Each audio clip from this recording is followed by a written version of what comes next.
Chers Français et chères Françaises, mes chers compatriotes de Corse et des Outre-mer, mes chers amis et collègues souverainistes.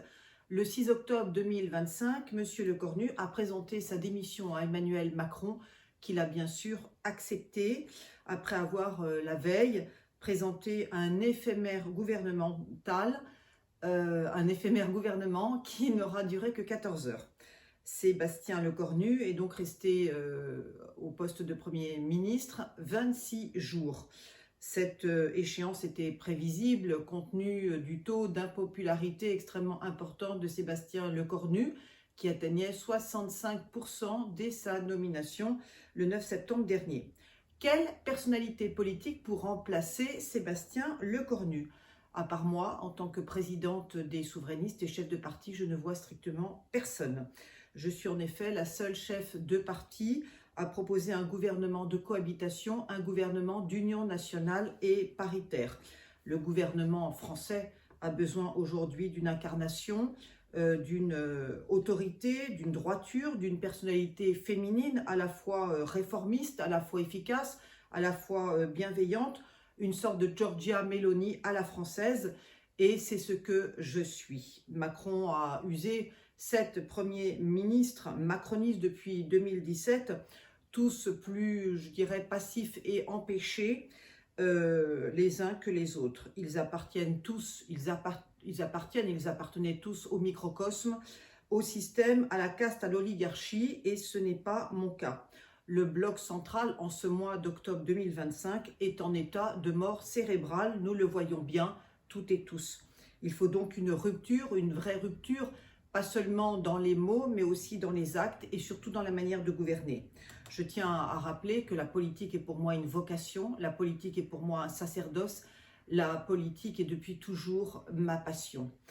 Mais que j'ai toujours fonctionné à contre-courant des autres personnalités politiques et que je me suis toujours tenue éloignée, très éloignée des chamailleries et des politicailleries.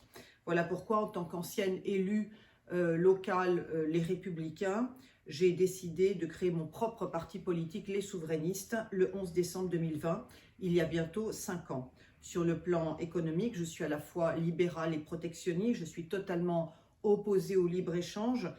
Sur le plan social, je suis humaniste. Sur le plan des mœurs, je suis résolument conservatrice. Depuis 2017, je me bats avec beaucoup de courage contre le lobby LGBT et son prosélytisme indigne, en particulier au sein des écoles. Je me propose donc d'être la prochaine future première ministre et chef du gouvernement, mais d'entrer dans une véritable et authentique cohabitation.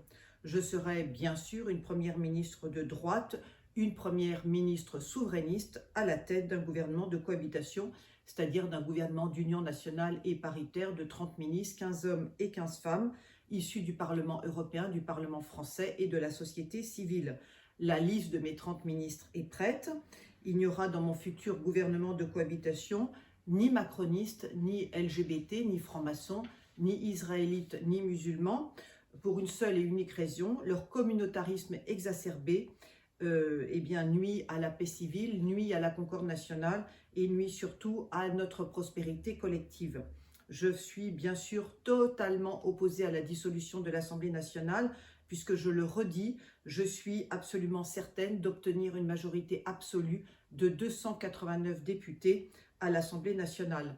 Les Français et les Françaises en ont assez de se rendre aux urnes et que rien ne bouge au plus haut sommet de l'exécutif.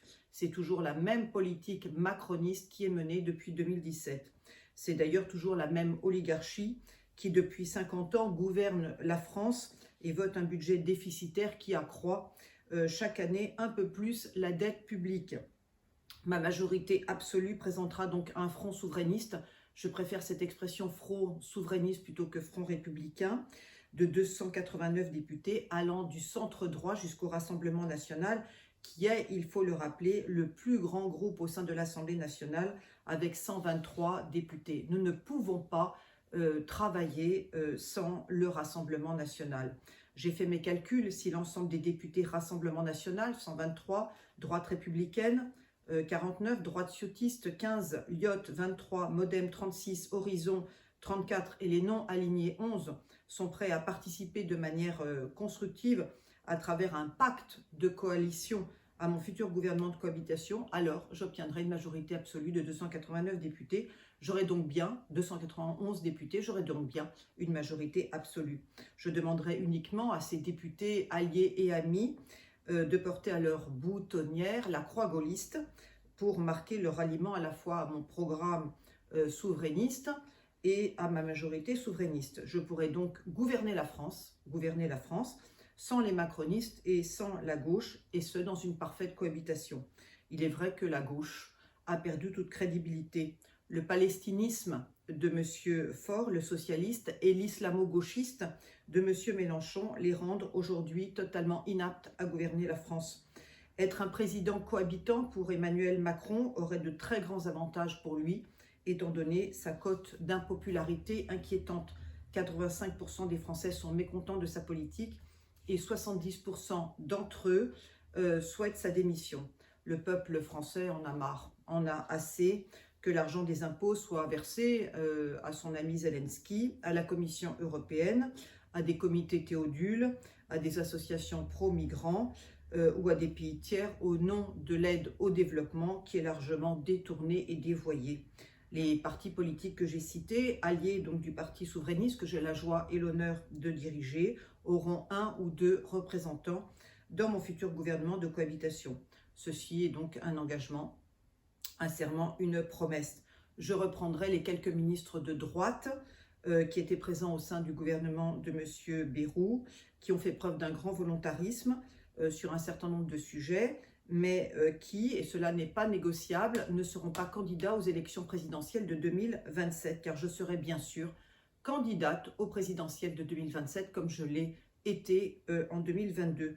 Je veux en effet être la candidate de l'Union des droites, je veux en effet être la candidate de l'Alliance des droites en 2027. Pour l'instant, cependant, je crois souhaitable d'intégrer dans mon futur gouvernement de cohabitation un ou une écologiste, un souverainiste de gauche, sous réserve que ces 2 personnalités politiques soient baptisées, soient mariées, soient expertes dans leur domaine d'expertise. Je rappelle que les souverainistes que j'ai la joie et l'honneur de présider défendent la souveraineté du peuple français, c'est-à-dire gouvernement du peuple, par le peuple et pour le peuple, la souveraineté industrielle, migratoire, sanitaire, agricole, alimentaire, numérique et culturelle de la France, mais aussi, c'est ce qui fait notre distinction par rapport à tous les autres partis politiques, nous défendons, nous, les souverainistes, les racines chrétiennes de la France et les racines chrétiennes de l'Europe, dont nous souhaitons à terme la constitutionnalisation. Bien que profondément laïque, bien que profondément attaché à la devise républicaine, liberté, égalité et fraternité, qui sont, je tiens à le rappeler, d'essence évangélique, je suis catholique et fière de l'être. Je vais à la messe tous les dimanches depuis ma plus tendre enfance et il est hors de question que je renie ma foi catholique si je suis nommée demain à Matignon, rue de Varennes. Je continuerai à aller à la messe dominicale, comme le faisait d'ailleurs le général de Gaulle tous les dimanches. Et je rappelle aux catholiques de France, aux baptisés catholiques, que se rendre à la messe dominicale est une obligation évangélique. La reconstruction urgente de notre pays, en plein déclin, en plein marasme, exige une entente cordiale entre tous les partis politiques et je me fais fort, en tant que main de fer dans gants de velours, car telle est ma devise en tant que présidente des souverainistes, de mener des relations constructives avec l'ensemble des partis politiques présents au Parlement et aussi avec les organisations syndicales. Si les organisations syndicales, qui sont richissimes, je tiens à le rappeler, veulent faire la révolution dans la rue, alors je serai contrainte de leur couper leurs subventions qui s'élèvent chaque année, rappelons-le, à 147 millions d'euros. Oui, 147 millions d'euros versés à l'intersyndicale. La paix sociale, comme vous le voyez, mes très chers compatriotes, coûte extrêmement cher à l'État français et n'empêche malheureusement pas les grèves intempestives.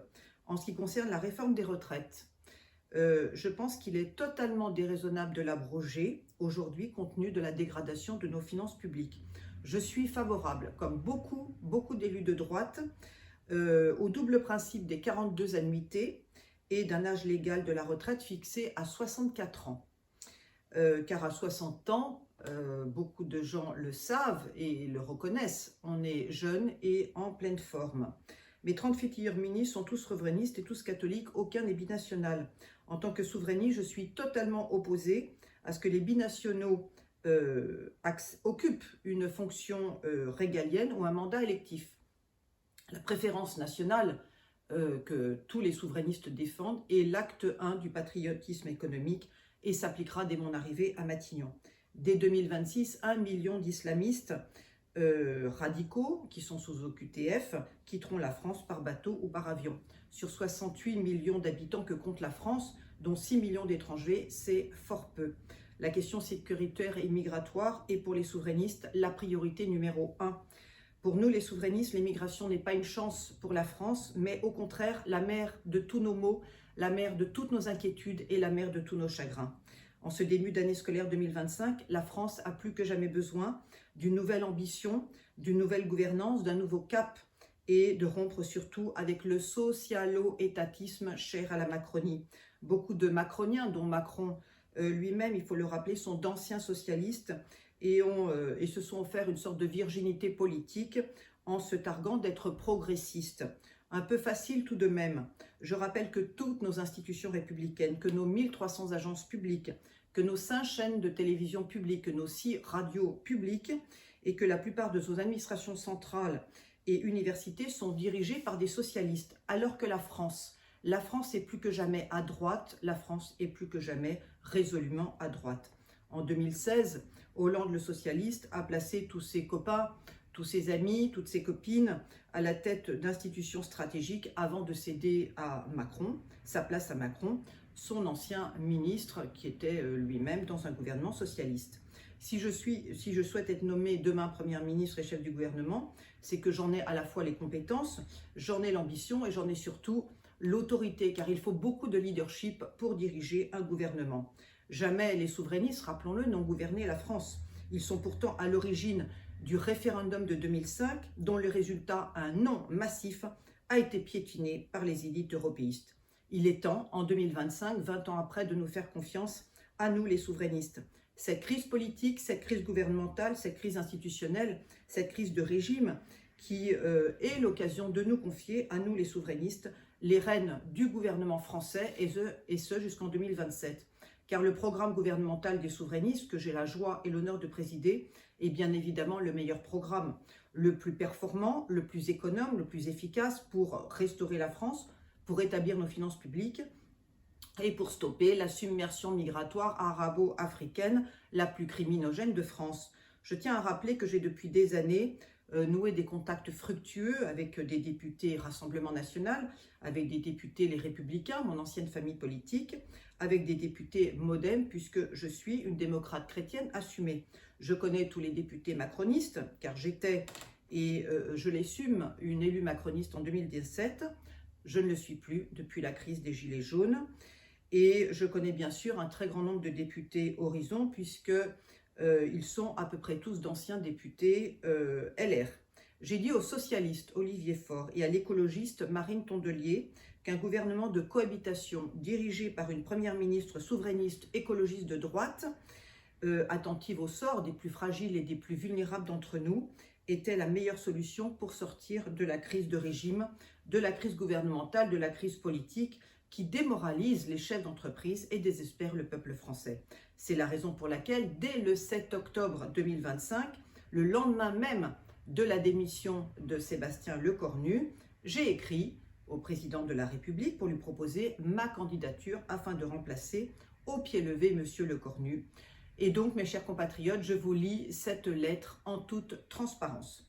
Monsieur le Président de la République, la démission de Sébastien Lecornu était attendue et souhaitée par une majorité de Français et de Françaises. Vous avez eu raison de l'accepter hier, ce 6 octobre 2025. Sa cote de popularité était en effet au plus bas.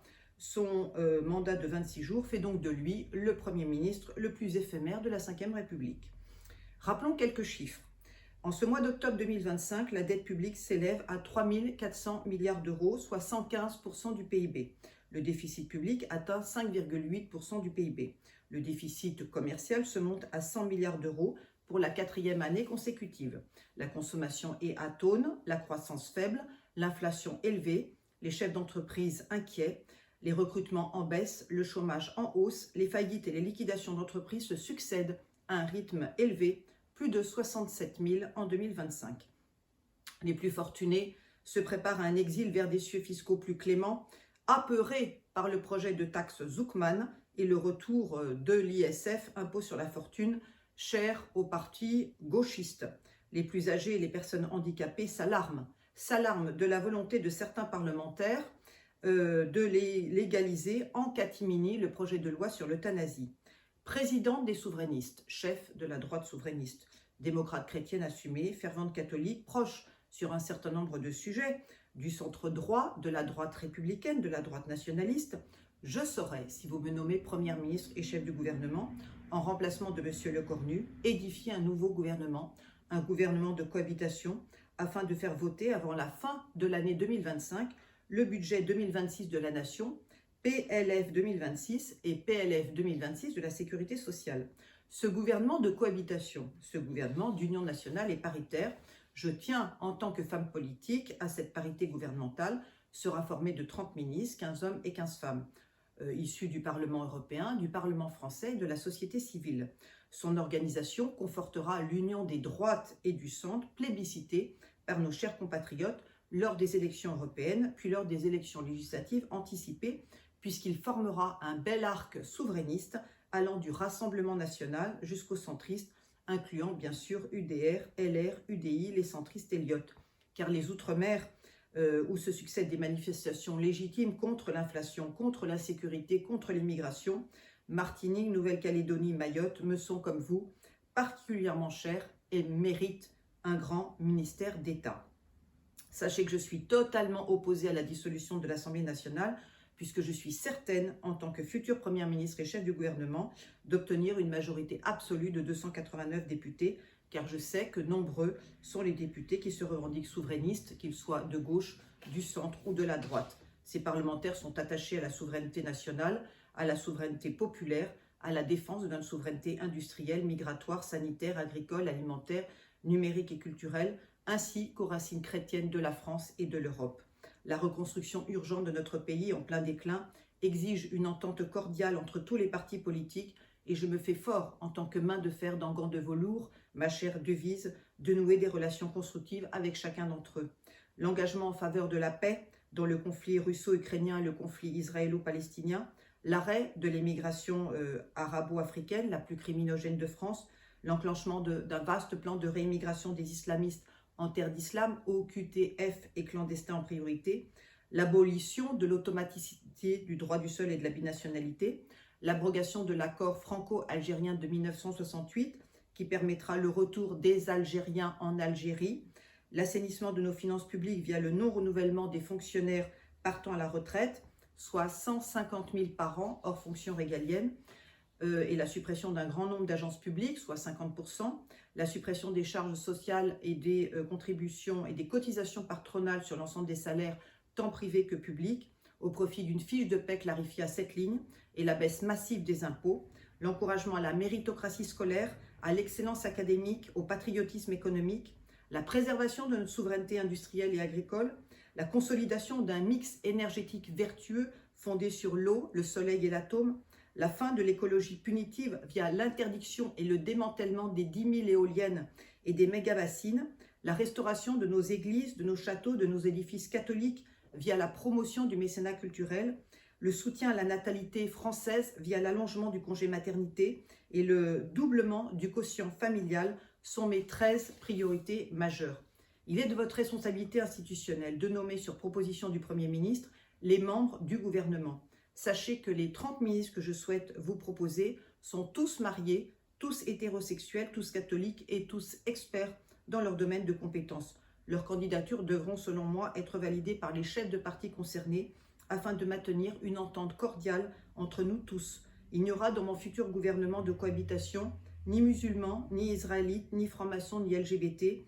Leur communautarisme forcené nuit à la cohésion nationale et à la paix civile. Il est bien évident par ailleurs que la mise en place d'un gouvernement de cohabitation interdit de facto la participation des députés macronistes à ma future et large coalition.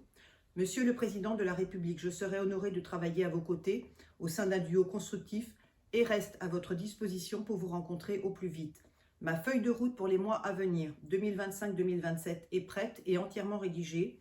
Je m'engage dès à présent à gouverner la France dans le strict respect de l'article 20 de la Constitution française, à respecter vos prérogatives en tant que garant de l'indépendance nationale, de l'intégrité du territoire, du respect des traités et de chef des armées. Je vous promets dès à présent une cohabitation pacifiée et respectueuse.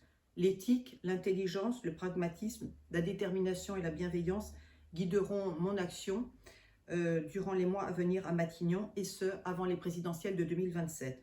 Car, comme vous vous en doutez, je serai candidate à cette élection majeure, car mon programme souverainiste est le meilleur pour restaurer la France dans sa grandeur, dans sa sérénité et dans sa prospérité.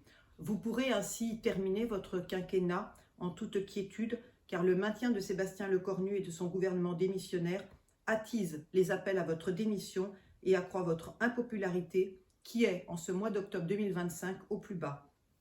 Dans l'attente d'être nommé Premier ministre et chef du gouvernement, en remplacement de M. Lecornu, je vous adresse, Monsieur le Président de la République, l'assurance de mes sentiments, de mes salutations les plus cordiales et les plus respectueuses, signée la présidente des souverainistes. Comme vous le voyez, mes chers compatriotes, par ma personnalité, par mon volontarisme, par mon programme politique, il est clair que je n'appartiens pas à la caste énarchique, au microcosme politico-médiatique qui nous gouverne depuis 2017. Je suis de droite, je suis fièrement de droite, j'assume pleinement d'être à droite et d'avoir des valeurs de droite. J'incarne, je pense, la vraie droite, c'est-à-dire la droite souverainiste, celle du général de Gaulle, celle du regretté Philippe Séguin, celle des résistants de tous bords, celle qui défend l'Europe chrétienne des nations souveraines contre les fédéralistes européistes. Mon Europe à moi n'est pas l'Europe de Madame von der Leyen, elle n'est pas l'Europe de Maastricht, elle n'est pas l'Europe de Pfizer, elle n'est pas l'Europe alliée du Mercosur, elle n'est pas une Europe anglophone vassalisée par les États-Unis. Elle n'est pas une succursale commerciale de la Chine communiste et de son réseau TikTok. Je pense que ma nomination à Matignon en tant que Premier ministre et chef du gouvernement apporterait un vent nouveau à la France, témoignerait d'un véritable changement de paradigme, de logiciel, de politique et surtout d'état d'esprit. J'espère que le président de la République tiendra sa promesse électorale de 2017, lui qui avait promis tant de réformes qu'il n'a jamais menées, amplifiant au contraire la déliquescence de notre souveraineté nationale et la submersion migratoire arabo-africaine, et qu'il me nommera, comme il l'avait promis, Premier ministre et chef du gouvernement en remplacement de M. Lecornu. On ne peut pas indéfiniment gouverner contre le peuple français et moquer le bipartisme à l'origine de la 5e République du général de Gaulle. Je suis prête, je suis disponible, je suis opérationnelle pour gouverner la France, pour gouverner notre cher et beau pays. Je suis impatiente de sortir de l'anonymat médiatique que m'imposent depuis tant d'années à la fois les médias mainstream et l'audiovisuel public. En tant que présidente des souverainistes, en tant que chef de parti, je tiens à rappeler que je ne suis pas fonctionnaire, que je suis une ancienne élue de terrain. Je connais donc très bien le fonctionnement des collectivités territoriales, que je suis issue du secteur privé. Je connais donc très bien le monde des entreprises, les TPE, les PME, les ETI, les fédérations professionnelles, les grands groupes, et que je n'appartiens pas non plus à l'oligarchie politico-énarchique qui nous gouverne depuis 2017. Je n'ai ni mécène, ni commanditaire, ni sponsor, ni actionnaire, contrairement à tant de partis politiques français qui vivent sous tutelle. La voix de mon parti politique, les souverainistes, que j'ai la joie et l'honneur de présider, est totalement libre, totalement indépendante et totalement souveraine. Je travaille depuis que je suis élue, depuis que j'ai créé mon parti politique, les souverainistes, au service de la France, au service du peuple français, au service du peuple souverain que j'aime de tout mon cœur. J'œuvre et je prie chaque jour pour que la France retrouve sa prospérité, son rayonnement, sa souveraineté, sa joie de vivre et son génie ancestral, car la France est à l'origine des plus grandes inventions du monde contemporain. Nous n'avons aucun complexe par rapport aux autres nations. Et sur le plan artistique, la France n'a strictement rien à envier à personne. Son patrimoine historique et religieux est inégalé dans le monde. La France, rappelons-le, c'est la mère des nations. C'est le berceau du christianisme européen, c'est la fille aînée de l'Église catholique, c'est la patrie des droits de l'homme. Et c'est la raison pour laquelle nous, Français et Français, nous sommes si fiers d'être Français. Sur le plan diplomatique, mon futur ministre des Affaires étrangères apportera demain, si je suis nommé Premier ministre et chef du gouvernement, son expertise diplomatique au règlement du conflit russo-ukrainien, puisque le conflit israélo-palestinien est en cours de résolution grâce au volontarisme, grâce à la fermeté, grâce au génie de M. Trump, président des États-Unis, que je salue depuis Paris, depuis la France. Mes chers compatriotes, j'espère que je serai nommée, car c'est là mon vœu le plus cher, au plus vite Première ministre et chef du gouvernement, en remplacement de M. Lecornu, qui n'est pas à la hauteur de la situation. La sauveuse de la France, je tiens à le dire, c'est moi, la présidente des souverainistes, et non M. Lecornu. Vive la démocratie, vive le peuple souverain, vive la France libre, indépendante, souveraine et résolument chrétienne.